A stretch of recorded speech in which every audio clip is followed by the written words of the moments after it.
CCN news 24 के सभी दर्शकों को मेरा नमस्कार। दर्शकों, मेरे साथ अभी गुर्जर डॉक्टर ओमकार कटियार जी हैं और ये सेना के एक्स सर्विसमैन भी हैं। आप इनके एक ये पटका लगा देख सकते हैं, लिखा हुआ 1857 स्वतंत्रता सेनानी परिवार। जैसा कि आप जानते ही होंगे, नहीं जानते तो मैं बता देती हूँ। 1857 की एक क्रांति हुई थी हमारे देश के अंदर, ब्रिटिशों का राज खत्म करने के लिए सबसे पहली क्रांति मानी गई थी। उसके बारे में ये कुछ बताना चाहते हैं, तो आइए एक बार इनसे बात कर लेते हैं। सर, सबसे पहले हमारे चैनल में आपका स्वागत है। धन्यवाद भाई।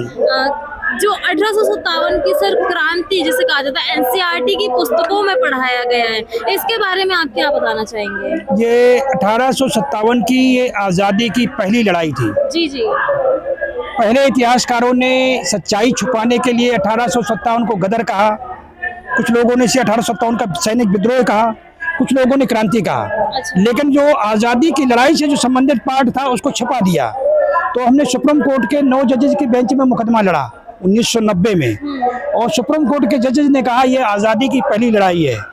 जो इस पर कमेटी और कमीशन सरकार ने बैठाए थे, उनकी रिपोर्ट को मैंने रखा, तो जजेज ने कहा यह आज़ादी की पहली लड़ाई है।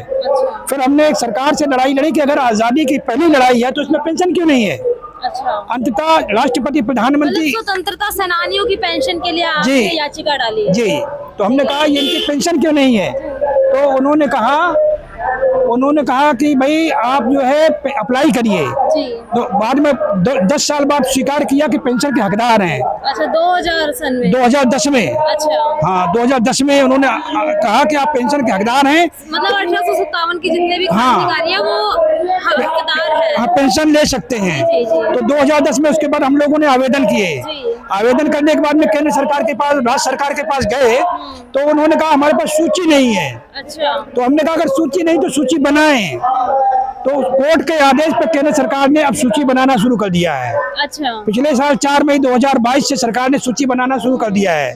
स्वतंत्रता सेनानियों को पेंशन वैसे मिलती है क्या देश में? जिनको स्वतंत्रता संग्राम सेनानी के नाम पर पेंशन दी जा रही है वो 1942 के हैं। किनको दी जा रही थी? 1942 के स्वतंत्रता आंदोलन वाले हैं। अच्छा, जो महात्मा गांधी जी ने चलाई थी भारत छोड़ो यात्रा, उसके? हाँ, उनको आंदोलन कहा कि आप सर्टिफिकेट दिखाओ, पेंशन ले जाओ। अच्छा। तो उस समय जो जेल में चोरी चकारी बलात्कार मर्डर डकैती में गए, उन्होंने भी कहा ये जब मैं तो जेल में था, उनको स्वतंत्रता सेनानी बना दिया। मतलब जेल में जितने कैदी थे सबने अपनी स्वतंत्रता के नाम पे पेंशन लेने ली।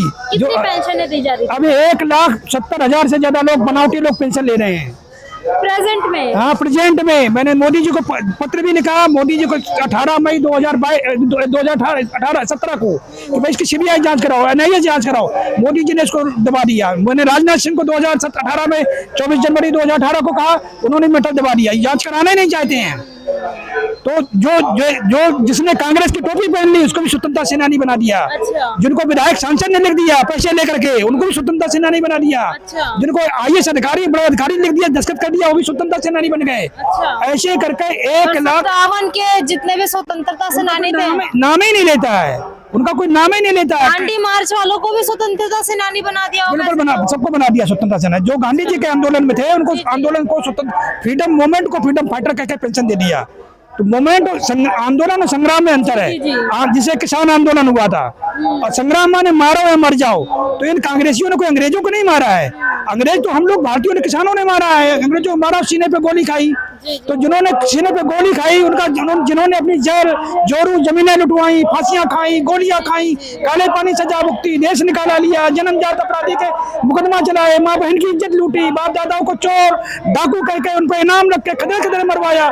तो उनको फ्रीडम फाइटर होना चाहिए। तो इसको जब आजादी मिली तो सरदार पटेल जी ने भारत की जेलों से 2.5 करोड़ बागी भारतीयों को अंग्रेजों की जेलों से निकाला। किसने? सरदार पटेल होम मिनिस्टर थे, 2.5 करोड़ बागी लोगों को निकाला। अच्छा। तो सरदार पटेल ने देखा ना तो इनके पास छप्पर है, ना मड़ैया है, भूमि है, अनपढ़ लोग हैं, कैसे जिएंगे। इनको तो 90 सालों तक अंग्रेजों ने बहुत तबाह कर रखा है। तो अगर हम एक पीढ़ी को पेंशन देंगे तो हरिया नहीं पाएंगे, कल दिन मर जाएंगे। तो उन्होंने कहा नहीं, इनके 4 पीढ़ियां बर्बाद हुई, 3-4 बर्बाद हुई, तो 3 पीढ़ी को पेंशन देंगे। तो उसके लिए ठक्कर बापा एंगर कमेटी बिठाई। लेकिन सरदार पटेल जी 15 दिसंबर 1950 को मर गए। उसके बाद नेहरू जी ने रिपोर्ट को दबा दिया। उसकी लड़ाई हम लोग लड़ते जा रहे हैं। अब केंद्र सरकार ने सूची बनाना शुरू किया है। इसमें लॉ के अनुसार इसलिए इतिहास को बदल दिया। जो गदर था, विद्रोह था, क्रांति था, उसको इसलिए उल्टा लिखवाते रहे। हमने कहा ये आजादी की पहली लड़ाई है, आजादी की पहली लड़ाई मान लिया, पेंशन मान लिया, पेंशन के लिए नाम लिखे जा रहे हैं। अब आगे पेंशन इनको पेंशन मिलेगी प्लस 10 करोड़ का डैमेज मिल सकता है। लॉ ये कहता है, लॉ की सीपीसी कहती है, लॉ ऑफ टोर्ट कहता है, इंटरनेशनल लॉ कहता है कि अगर कोई किसी का नुकसान करता है तो नुकसान करने वाला नुकसान होने वाले को मुआवजा देगा। तो अच्छा, सर मेरा एक सवाल है, जैसे हमारे महात्मा गांधी जी है, महात्मा कहा जाता है मोहनदास करमचंद गांधी जी को, और उन्हें देश में राष्ट्रपिता भी घोषित कर रखा है। स्वतंत्रता सेनानियों में सबसे आगे उनका नाम दिया जाता है।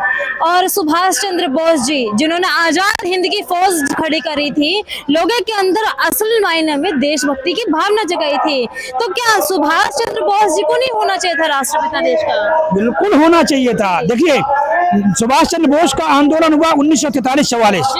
गांधी जी पैदा हुए थे 1869 में और उन्होंने आजादी की लड़ाई लड़ना शुरू किया 1922 में। तो 53 साल की उम्र तक क्या करते रहे गांधी जी? नेताजी भी थे। नेताजी का 1857 में जन्म हुआ, 1897 में, और 1944 में उन्होंने आजाद हिंद फौज बनाई, यानी 47 साल की उम्र में। लेकिन जो लोग लड़ते रहे, करोड़ों करोड़ तादाद को फांसियां मिल गई, उनका नाम कौन ले रहा है? 2 बार देश को आजादी मिली है, लेकिन हम लोग को नहीं जानते। 1913-14 में भी आजादी मिली थी। राजा महेंद्र प्रताप सिंह ने अपने को घोषित गवर्नमेंट की थी, लेकिन राजा महेंद्र प्रताप सिंह का कोई नाम ही नहीं जानता है। 1913 में 1857 में राव कुंवर सिंह गुर्जर थे, उन्होंने दिल्ली पे कब्जा किया था, गवर्नमेंट बनाई थी, 6-7 महीने दिल्ली को आजाद रखा था, लेकिन उनको कोई नहीं जानता है। उस इतिहास को गायब कर दिया है। ये लोग इतिहास पढ़ा रहे 1920 के बाद।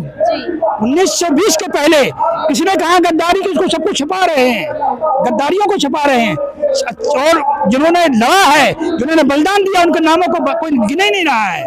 सावरकर को स्वतंत्रता सेनानी कहा जाता है। सावरकर स्वतंत्रता संग्राम सेनानी थे नहीं। सावरकर ने तो श्यामजी कृष्ण वर्मा की थीसिस चोरी की थी, जिन्होंने जेनेवा में 1905-06 में गदर पार्टी बनाई थी। श्यामजी कृष्ण वर्मा ने, श्यामजी कृष्ण वर्मा, मदन लाल ढींगरा, लाला हरदयाल भिखाजी कामा, इन लोगों ने वहां पर गदर पार्टी बनाई थी। और गदर पार्टी बना करके जो कार्यक्रम हो रहा था उनका, उसी को उनको ये नाम सावरकर चोरी करके भागे थे और उन्होंने अपने नाम को छपवा लिया। और क्या इन्होंने मुखबिरी करी, तो श्यामजी कृष्ण वर्मा को पकड़े गए, उनको फांसी हुई, और लोग प्रोफेसर रासबिहारी पकड़े गए।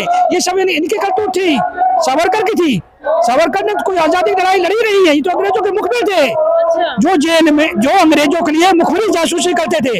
अंग्रेजों ने उनको इनाम और आरक्षण दिया। इनाम क्या दिया?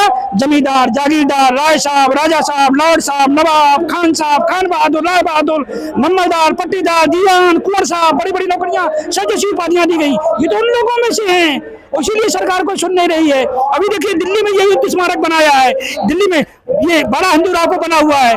ये युद्ध स्मारक अंग्रेजों का है। लेकिन जो भारत के लिए लड़े उनका कोई नाम ही नहीं ले रहा है।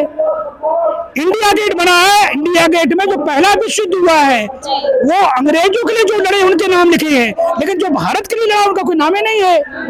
अभी जो बना है दूसरा, वो मेरे प्रयास पे बना है, सैनिकों वाला, वो आजादी के बाद वाला बना है। जिन्होंने आजादी बचाई और जिन्होंने आजादी दिलाई उनका कोई नाम ही नहीं रहता है। भाई अंग्रेज इस धरती पे था, अंग्रेज के पास पूरी धरती पे कब्जा था, उसके पास बंदूक, राइफल, तोप, गोला बारूद, फौज, यहाँ के राजा महाराजा जमींदार भी थे। हम सब भारतीयों के पास क्या था? लाठी, डंडा, बर्छी, भाला, कुदाल, फावड़ा, तलवार, कुल्हाड़ी, उनसे अंग्रेजों को मारा और सीने पे गोली खाई। तब अंग्रेज की गोली खत्म होगी, तब अंग्रेज जान बचा के भागा है। तो उनका नाम कोई नहीं ले रहा है कि जिन्होंने देश से अंग्रेजों को खदेड़ दिया, सब कुछ लुटा कर, जर जोरू जमीन लुटवा करके, रुपया पैसा, सोना चांदी, घरवालियां तक लुटवाई, उनके लोगों को कोई नाम ही नहीं पूछने वाला है। वही आज गरीब हैं, उनके उन गरीबों के बारे में सरकार कुछ सोच ही नहीं रही है। मतलब एट प्रेजेंट आजाद हिंद की जो फौज थी उनको भी पेंशन नहीं मिल रही है। आजाद हिंद के नाम पर सरकार ने कुछ ऐड किया है, लेकिन वो चीज नहीं की जो उनको करना चाहिए।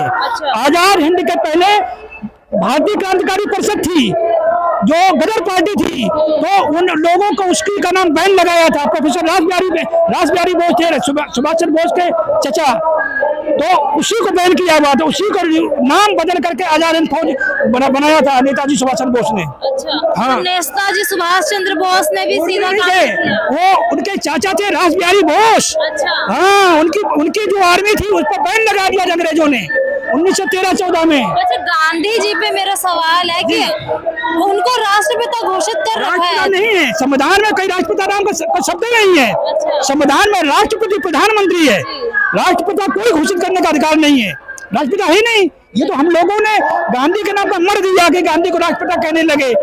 हाँ, गांधी जी ने राष्ट्र क्यों बना दिया, राष्ट्र बनाया सरदार पटेल ने। राष्ट्रपिता के नाम से संबोधित किया जाता है। वो संबोधित, किसी को राष्ट्रमाता कर दो तो क्या राष्ट्रमाता हो जाएंगी, किसी को सम्राट कह देंगे सम्राट हो जाएंगे, किसी के कहने से नहीं हो जाता। चरखे ने आजादी दिलाई थी, चरखे ने आजादी दिलाई। आजादी नहीं मिली है मैडम, ये transfer of power partition act में साइन हुआ है, उसमें आजादी नाम का कोई शब्द नहीं है। पार्टीशन एक्ट में साइन हुआ है, भारत विभाजन में साइन हुआ है, उसमें आजादी नाम का कोई शब्द नहीं है। और जो डॉक्यूमेंट साइन हुए हैं वो ट्रांसफर ऑफ पावर, सत्ता का हस्तांतरण में दस्तखत हुए हैं, उसमें कहीं आजादी नाम का शब्द ही नहीं। 99 साल के लीज पे लिए हो देश को, 2047 में आप एक बार फिर से है, आपको अंग्रेजों के अंदर में जाना पड़ेगा। मतलब अंग्रेजी शासन वापस आ जाएगा देश। यस, 99 साल बाद। अच्छा।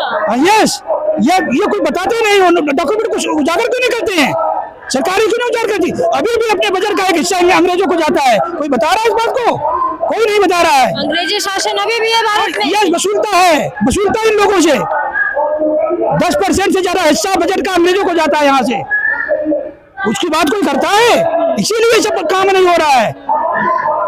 ये लोग सिर्फ देश चला रहे हैं नाम के लिए, उसी अंग्रेजी व्यवस्था को ढो रहे हैं, लेकिन जो करना चाहिए देशवासियों के लिए और देश के लिए वो नहीं हो रहा है।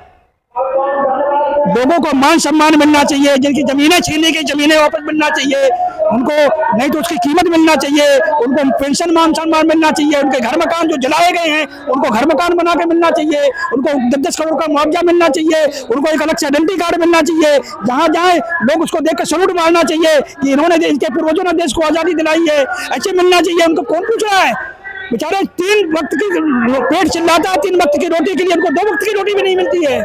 उनको कोई पूछ रहा है, उनको अपना इतिहास ही नहीं पता है। वो जो शेर का बच्चा, उनको भेड़ का बच्चा बना रखा है इन लोगों ने।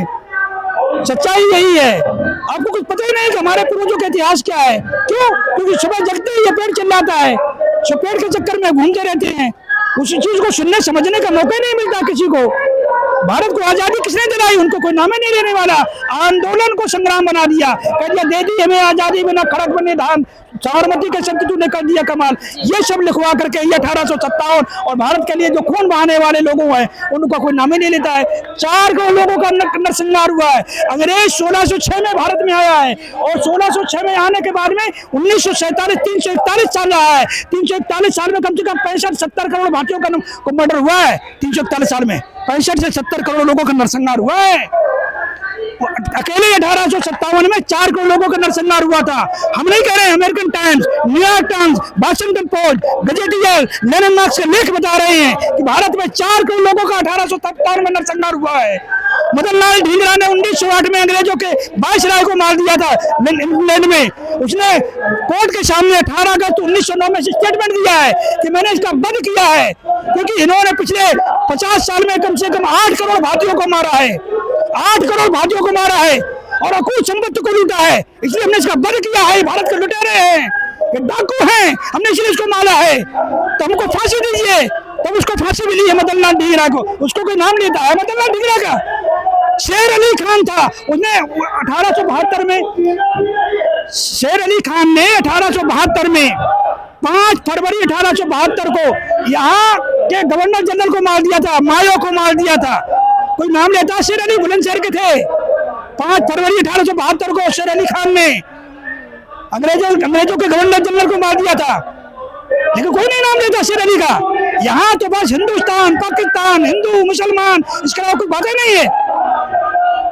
कोई बात कर रहा है भारत की आजादी की, उनके मान सम्मान की बात कर रहा है किसी के? कोई नहीं कर रहा है, किसी को परवाह नहीं है। आप कैसे जी रहे हो, कैसे पेट पालते हो, खाना खाया नहीं खाया, बीमार हो नहीं हो, ना रोजगार की चिंता, ना किसी की चिंता है, ना मान सम्मान चिंता है। सब अपना ढपली अपना लाभ रहे हैं यहाँ पर देश में। धन्यवाद।